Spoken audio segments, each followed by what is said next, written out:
Hello students, welcome back to Abhij tech lab. মাধ্যমিকের পরে computer সায়েন্সের ইম্পর্টেন্স এই নিয়ে এর আগে হয়তো আমরা বেশ কয়েকটা ভিডিও করেছি, কিন্তু এবারের ভিডিওটা বাকি ভিডিও থেকে একটু আলাদা। তার কারণ এবছর মাধ্যমিকের পরে যে কম্পিউটার অ্যাপ্লিকেশন বা কম্পিউটার সায়েন্স যেটা এতদিনের সিলেবাস ছিল, সেই এতদিনের সিলেবাসটা চেঞ্জ হয়ে গেছে।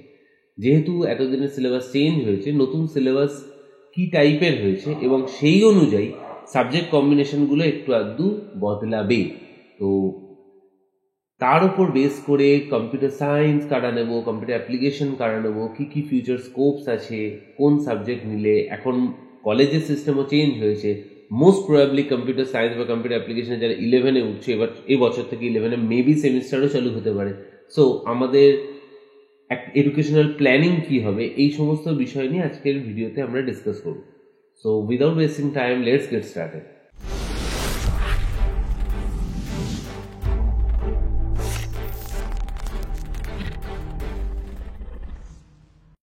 ফার্স্টেই আমরা সাবজেক্টটাকে দুটো পার্টে ভেঙে নেবো, computer science and computer application. আমি আবারও বলছি, আমি ওয়েস্ট বেঙ্গল বোর্ডের নতুন সিলেবাস কম্পিউটার সায়েন্স এবং কম্পিউটার অ্যাপ্লিকেশন 2024 থেকে যেটা রেগুলেশন হয়েছে তার উপর বেস করে কথা বলছি। আমরা প্রথমে সাবজেক্টটাকে দুটো পার্টে ভেঙে নেবো, কম্পিউটার সায়েন্স এবং কম্পিউটার অ্যাপ্লিকেশন। ফার্স্টে আসছে কম্পিউটার সায়েন্স। কম্পিউটার সায়েন্স মূলত সায়েন্স স্ট্রিমের ছেলে মেয়েদের জন্য। কম্পিউটার সায়েন্স মূলত সায়েন্স স্ট্রিমের ছেলেমেয়েদের জন্য। দ্যাট ডাজন্ট মিন যে কম্পিউটার সায়েন্সের জন্য পিসিএম ম্যান্ডেটরি, অর্থাৎ physics chemistry mathematics mandatory. Physics chemistry ম্যাথামেটিক্সের সাথে computer science is a very good combination. Physics chemistry ম্যাথামেটিক্সের সঙ্গে তিনটে অপশনাল সাবজেক্ট আমাদের এতদিন ছিল, সেটা হচ্ছে বায়োলজি, কম্পিউটার সায়েন্স এবং স্ট্যাটিস্টিক্স। তিনটে কম্বিনেশনের মধ্যে যে স্টুডেন্টের যে কম্বিনেশন বেটার মনে হবে, সেই স্টুডেন্ট সেই কম্বিনেশনের সঙ্গে ডেফিনেটলি যেতে পারে। ফিজিক্স কেমিস্ট্রি ম্যাথামেটিক্সের সঙ্গে কম্পিউটার সায়েন্স নিলে আমাদের বেনিফিটস কী কী থাকছে? বেসিক বেনিফিটস আমাদের যেটা থাকছে সেটা হচ্ছে কম্পিউটার সায়েন্সে বেশ কিছু টপিক আমাদের ফিজিক্সের টপিকের সঙ্গে ম্যাচ করে। সেটা 12-এর একটা চ্যাপ্টার, সেই চ্যাপ্টারটা মেবি আমাদের কম পড়তে হতে পারে। আর beside of that, computer science পরবর্তীকালে তুমি ফিজিক্স ম্যাথামেটিক্স এই দুটো সাবজেক্টের যে কোনো একটাতে যদি অনার্স করার প্ল্যান করো, তাহলে সেক্ষেত্রেও সেটা হেল্পফুল হতে পারে। কারণ এই সমস্ত সাবজেক্টের অনার্স লেভেলে কম্পিউটার একটা important subject. Beside of that, physics chemistry mathematics computer সায়েন্সের প্যারালাল আরেকটা সাবজেক্ট প্রচণ্ড ইম্পর্টেন্ট নাও এডেজ, সেটা হচ্ছে eco stat math computer science. এই সাবজেক্টটা নিয়ে আজকে আমরা একটু ডিটেলে কথা বলব।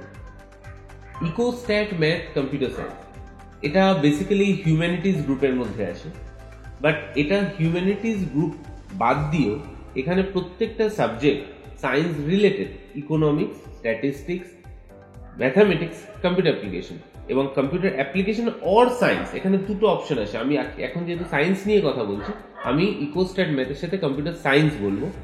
ইকোস্ট্যাট ম্যাথ কম্পিউটার সায়েন্স, যেহেতু তোমার ম্যাথ আছে, ডেফিনেটলি তুমি কম্পিউটার সায়েন্সে যেতে পারো এবং ইন ফিউচার এটা তোমাকে কম্পিউটার সায়েন্স নিয়ে এগোতেও সাহায্য করবে। ডেফিনেটলি এটা করলে তুমি বিটেক পড়তে পারছো না, ডেফিনেটলি পারছো না, কিন্তু আদার্স যে সমস্ত অপশন, তুমি ম্যাথামেটিক্স অনার্স করো বা ইকোনমিক্স বা স্ট্যাটিস্টিক্স যাতেই করো, সেখানে তোমার কম্পিউটারের একটা পার্ট থাকছে এবং কম্পিউটার সায়েন্স এটার সঙ্গে একটা very good combination rather than আদার সাবজেক্ট। তো ইকো স্ট্যাট ম্যাথ যদি তোমার তিনটে কম্বিনেশন হয়, fourth combination must be computer science or in some cases computer application. Next comes to যারা ইঞ্জিনিয়ারিং নিয়ে প্ল্যান করছো। যারা ইঞ্জিনিয়ারিং নিয়ে প্ল্যান করছো তাদের জন্য আমি কম্পিউটার সায়েন্সটাকে প্রত্যেকবারই বলি ইম্পর্টেন্ট। দেখো, একটা খুব সিম্পল জিনিস, যদি কেউ নিট প্ল্যান করে থাকো, যদি তার সেরকম লেভেল অফ ইন্টারেস্ট থাকে, যদি সে মনে করো আমি নিটের জন্য ডেডিকেটেড, তো definitely go for it. NEET দাও, নিট ক্র্যাক করো এবং তোমার ফিউচার একটা ডেডিকেটেড লাইনে যায়। কিন্তু যদি তুমি মনে করো না আমি নিটের জন্য না, আমি ইঞ্জিনিয়ারিং এর জন্য প্ল্যান করছি, দেন আমার কথাগুলো একটু মন দিয়ে শুনবে।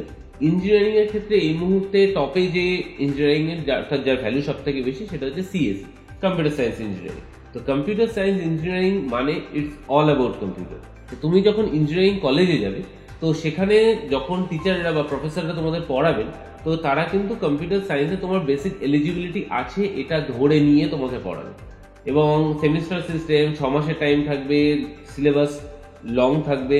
তো সব মিলিয়ে কম্পিউটার সায়েন্স যদি তোমার 11-12 থাকে তখন এই টাইমে তোমার একটা আলাদা এজ থাকবে, যেটা তুমি সবসময় একটা এক্সট্রা অ্যাডভান্টেজ পাবে, অ্যাডেড অ্যাডভান্টেজ পাবে। তুমি যে কোনো স্টুডেন্ট যাদের কম্পিউটার সায়েন্স ছিল এবং যারা এখন বিটেক করছে তাদেরকে জিজ্ঞাসা করলেই জানতে পারবে।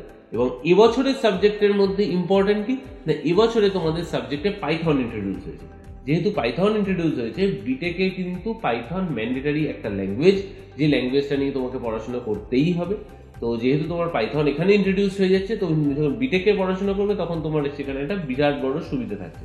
ইভেন ইফ মডার্ন ডেজে ফিজিক্স অনার্স বা এই সমস্ত পার্টেও যেগুলোতে আগে হয়তো ফোরট্রান বা সি ইউজ হতো, সেগুলোতে মডার্ন ডেজে পাইথন ইউজ করা হচ্ছে। এমএসসি ইন ফিজিক্সে পাইথন কম্পালসারি একটা ল্যাঙ্গুয়েজ, যেখানে তোমাকে যে কোনো থিওরিকে পাইথনের ল্যাঙ্গুয়েজের সাহায্যে প্রুফ করতে হয়।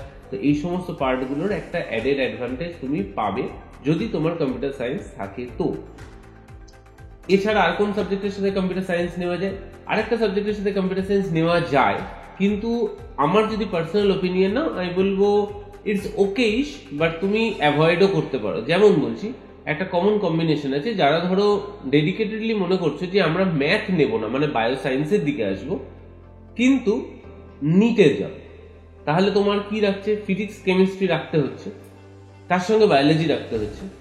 এবার ফিজিক্স কেমিস্ট্রি বায়ো যখন তুমি রাখছো, তাহলে তুমি নিটের জন্য অ্যাপ্লিকেবল। এবার ফিজিক্স কেমিস্ট্রি তার সঙ্গে তুমি কোন সাবজেক্ট নেবে, এখানে তোমার দুটো অপশন আছে। একটা হচ্ছে তুমি কোনো সাবজেক্ট নিও না, আরেকটা হচ্ছে তুমি কম্পিউটার নাও। এবার কম্পিউটারের মধ্যে কি নিতে পারো, কম্পিউটার সায়েন্সের অ্যাপ্লিকেশন। তুমি সায়েন্স পাবে, হয়তো বেশ কিছু স্কুলে তুমি সায়েন্স পাবে এর সঙ্গে, বাট আমার সাজেশন হচ্ছে এখানে তুমি কম্পিউটার সায়েন্স না নিয়ে কম্পিউটার অ্যাপ্লিকেশন নেবে। কোশ্চেন হচ্ছে কেন স্যার? কারণ আমার টার্গেটটা নিট। তো নিট যদি আমার টার্গেট হয়, তাহলে আমি নিটের ওপর বেশি জোর দেবো। নিটের ওপর যদি বেশি জোর দেওয়া হয়, আমি ডেডিকেটেড ম্যাথ বাদ দিয়ে সায়েন্সের বাকি সাবজেক্টগুলো নিচ্ছি, তার মানে আমি কতটা ডেডিকেটেড টু নিট। তো আমি যদি এতটা ডেডিকেশন দিই, তাহলে আমার নিটটা হওয়া উচিত প্রাইমারি টার্গেট। কম্পিউটার সায়েন্সের থেকে কম্পিউটার অ্যাপ্লিকেশনে কম্পারেটিভলি একটু হলেও আমাকে কম পড়তে হবে। তাহলে আমি এখান থেকে যতটা টাইম বের করতে পারবো, সেই টাইমটা আমি নিটে দিতে পারবো। ঠিক যে কারণে তুমি ম্যাথ ছেড়ে দিয়েছো, তুমি ম্যাথটা ছেড়েছো এই কারণেই যাতে ম্যাথ তোমার টাইম কনজিউম না করে। ঠিক একইভাবে তুমি কম্পিউটার সায়েন্স নিলে, কম্পিউটার সায়েন্স তোমার যেটুকু এক্সট্রা টাইম কনজিউম করবে, কম্পিউটার অ্যাপ্লিকেশন থেকে তুমি সেইটুকু এক্সট্রা টাইম বাঁচাতে পারবে। এই এক্সট্রা টাইমটা তুমি নিটে দিলে, এটা তোমার জন্য একটা স্কোপ। সেই জন্য এই কম্বিনেশনটা নিয়ে প্রচুর কোয়ারিজ আসে। আমি এখানে ক্লিয়ারলি বলবো, আমার সাজেশন যদি না, আমি বলবো এখানে কম্পিউটার অ্যাপ্লিকেশন নিতে। ফাইন। কম্পিউটার সায়েন্স আরো কয়েকটা পার্টে যায়, যেমন কেউ যদি নিউট্রিশন বেসড সাবজেক্ট নেয়, সেটাও বায়োসায়েন্সের সাবজেক্ট, মানে তুমি নিট দেবে না, তুমি বায়োসায়েন্স নিয়ে পড়তে চাও, সেক্ষেত্রে তুমি নিউট্রিশন কেমিস্ট্রি এই কম্বিনেশনে যেতে চাও। দেখো, কম্পিউটার সায়েন্স নিতে গেলে ম্যাথটা ব্যাকগ্রাউন্ডে থাকাটা better. Without math computer science যারা নেওয়ার চেষ্টা করছো, ডেফিনেটলি নিতে পারো, ইটস ভেরি গুড, তুমি নাও। অ্যাজ এ কম্পিউটার টিচার আমি তোমাকে কখনো বারণ করবো না নিতে, কিন্তু ইন ফিউচার তুমি যখন কম্পিউটার সায়েন্সে অনার্স করার দিকে যাবে, সেক্ষেত্রে ম্যাথ ছাড়া তুমি কম্পিউটার সায়েন্সে অনার্স করতে পারবে না, তোমার জন্য বিসি এর অপশন খোলা থাকবে। এবার এখন কম্পিউটার অ্যাপ্লিকেশনের যে সিলেবাস, হয়তো আমার 1-2 বছর আগের ভিডিও দেখলে দেখতে পাবে, হয়তো আমি হয়তো বলছি না কম্পিউটার অ্যাপ্লিকেশনে কম্পিউটার সায়েন্স না, কিন্তু এখন কম্পিউটার অ্যাপ্লিকেশনের যে সিলেবাস, কম্পিউটার অ্যাপ্লিকেশনের সিলেবাসও পাইথন ইন্ট্রোডিউস হয়েছে।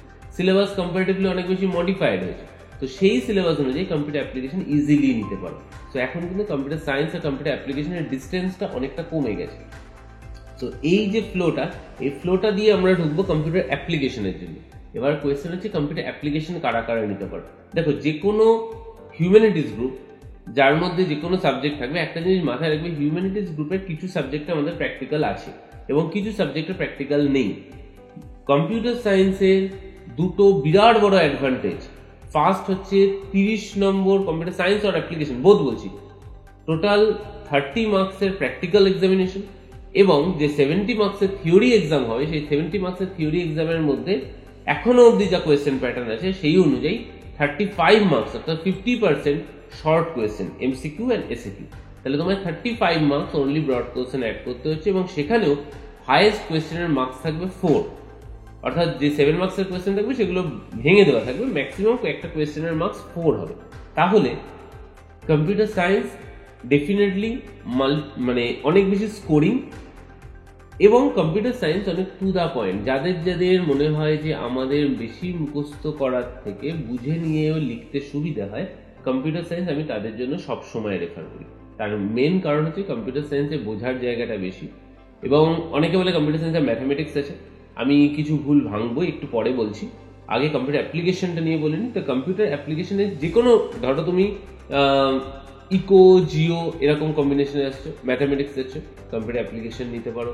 বা ধরো তুমি অন্য যে কোনো হিউম্যানিটিসের কম্বিনেশন, তবে একটা স্পেসিফিক টাইপ অফ কম্বিনেশন আছে যে কম্বিনেশনে আমি কম্পিউটার অ্যাপ্লিকেশন নিতে বারণ করি।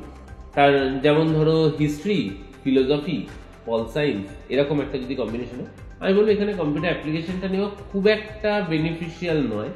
কারণ দেখো, সাবজেক্ট যখন চুজ করবে, এই রিলেটেড আমরা হয়তো এরপর ভিডিও আনবো যে কি কি কম্বিনেশন আছে এবং কি বেসিসে সাবজেক্ট চুজ করা উচিত। কারণ এটা তোমরা অনেকদিন ধরে রিকোয়ারমেন্টে লিখছো যে এই টাইপের ভিডিও দেওয়ার জন্য, আমি দেওয়ার চেষ্টা করব। সাবজেক্ট যখন চুজ করবে, ফার্স্ট জিনিস যেটা মাথায় রাখবে সেটা হচ্ছে যে আমি যে সাবজেক্টগুলো দিচ্ছি দে আর ইন্টার কানেক্টেড অর নট, অর্থাৎ সাবজেক্টগুলো নিজেদের মধ্যে কোনো কানেকশনস আছে কিনা, অর্থাৎ প্রত্যেকটা সাবজেক্ট একে অপরের উপর ডিপেন্ডেন্ট কিনা। যেমন ধরো নর্মাল সায়েন্সের subject physics, chemistry, math, computer, বা ফিজিক্স, কেমিস্ট্রি, ম্যাথ, বায়োলজি, বা ফিজিক্স, কেমিস্ট্রি, ম্যাথ, স্ট্যাটিস্টিক্স, প্রত্যেকটা সাবজেক্ট একে অপরের উপর ডিপেন্ডেন্ট। ঠিক আছে, eco stat math computer science, আমি কেন বলছি গোল্ডেন সাবজেক্ট, কারণ গোল্ডেন কম্বিনেশন কেন বলা হয় এটাকে, কারণ economics, statistics both are related to each other. তার সঙ্গে mathematics, that is necessary, and computer the only way for the application of this three.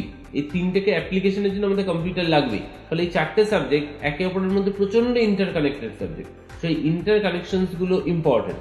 এমন কোনো সাবজেক্ট কম্বিনেশন চুজ করবে না যে সাবজেক্ট কম্বিনেশনে একের সঙ্গে আরেকজনের কোনো কানেকশন নেই। তাহলে তোমার কিছু সাবজেক্টের জন্য 11-12 যে লেবারটা দিয়ে পড়বে সেটা তোমার কলেজ লাইফে গিয়ে কোনো কাজে লাগবে না।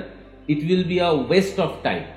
ওকে, নাও comes to the marks division, যেটা একটু আগে ডিসকাস করছিলাম। কম্পিউটার সায়েন্সের ক্ষেত্রে এখনো অবধি যে বোর্ডের রুল, সেই অনুযায়ী মার্কস ডিভিশন যেটা আছে সেটা কম্পিউটার সায়েন্সকে প্রচন্ডভাবে স্কোরিং করে দেয়। কারণ 30 মার্কস তোমাদের আছে প্র্যাকটিক্যাল, আর half of the computer short question.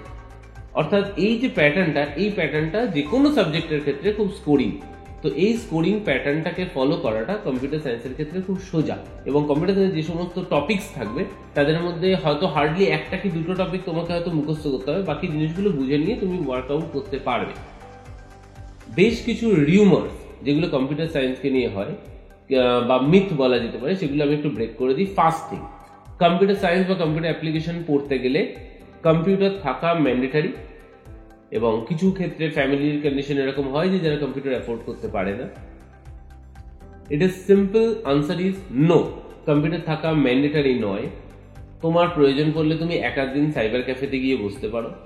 Beside of that, programming বা বাকি সমস্ত কিছু চালানোর জন্য আমাদের এখন মোবাইল আছে, অ্যাটলিস্ট স্মার্টফোন কোভিডের পর কম বেশি সকলের কাছে আছে। স্মার্টফোনে অ্যাপ আছে, যে অ্যাপে আমরা এর ম্যাক্সিমাম কাজটাই করে ফেলতে পারি। হয়তো একটা দুটো কাজের জন্য আমাদের কম্পিউটারের দরকার হতে পারে, তার জন্য আমি একদিন দুদিন সাইবার ক্যাফেতে গিয়ে বসতে পারি। সো কম্পিউটার কেনা ইজ নট ম্যান্ডেটরি। হ্যাঁ, কিনলাম, it's fine, if you can afford definitely go for it, but if you can't, তার জন্য কম্পিউটার সায়েন্স বা কম্পিউটার অ্যাপ্লিকেশন নেবো না, it is a very bad choice. Second thing, কম্পিউটারে mathematics থাকে এবং সেই জন্য কম্পিউটার খুব শক্ত। ফার্স্ট থিং হচ্ছে কম্পিউটারে ডিরেক্ট ম্যাথামেটিক্স কিছু থাকে না, বেসিক ম্যাথামেটিক্স থাকে, like number systems like this. এখানে বেসিক যোগ বিয়োগ গুণ ভাগ লাগে, এর বেশি কোনো টাফ ম্যাথামেটিক্স কিছু লাগে না, এমনকি বেসিক ঐকিক নিয়মও লাগে না। বেসিক যোগ বিয়োগ গুণ ভাগ রিলেটেড ম্যাথামেটিক্স, হয়তো একটা দুটো পাওয়ার, ব্যাস, এর বাইরে কম্পিউটার সায়েন্সের কিছু ম্যাথামেটিক্স লাগে না। সো এই সমস্ত কনসেপচুয়াল কথাবার্তা যারা বলে যে কম্পিউটার ম্যাথামেটিক্স ওরিয়েন্টেড, হ্যাঁ definitely it's mathematics oriented, but according to your syllabus এখানে এমন কিছু ম্যাথামেটিক্স নেই। হার্ড রিউমার, প্রোগ্রামিং খুব টাফ, প্রোগ্রামিং করতে হয় কম্পিউটারে, আর এবছর তো কম্পিউটার অ্যাপ্লিকেশনেও প্রোগ্রামিং এসে গেছে, অতএব খুব ডিফিকাল্ট নেওয়া যাবে। এটাও সঠিক কথা নয়। দেখো, প্রোগ্রামিং টাফ নয়, কখনো কোনো প্রোগ্রামিং টাফ হয় না, কারণ যে জিনিসটা তুমি মানে you are free to go, তুমি নিজের মতো চেঞ্জ করতে পারো, তোমার বইয়ের মুখস্থ জিনিস লেখার দরকার হয় না, তুমি নিজের মতো করে বানিয়ে নিতে পারো, এবং তার জন্য টিচার তোমার মার্কস দিতে বাধ্য। তাহলে সেই পার্টটা কখনো টাফ হয় না। হ্যাঁ, ডেফিনেটলি ইটস কনসেপচুয়াল, তো এটা বুঝতে হবে, না বুঝে জাস্ট বই থেকে দেখে মুখস্থ করে পরীক্ষার খাতায় লিখে দেওয়া যায় না। বাট যদি তুমি এটা বুঝতে পারো, এটা প্রচন্ড ইন্টারেস্টিং।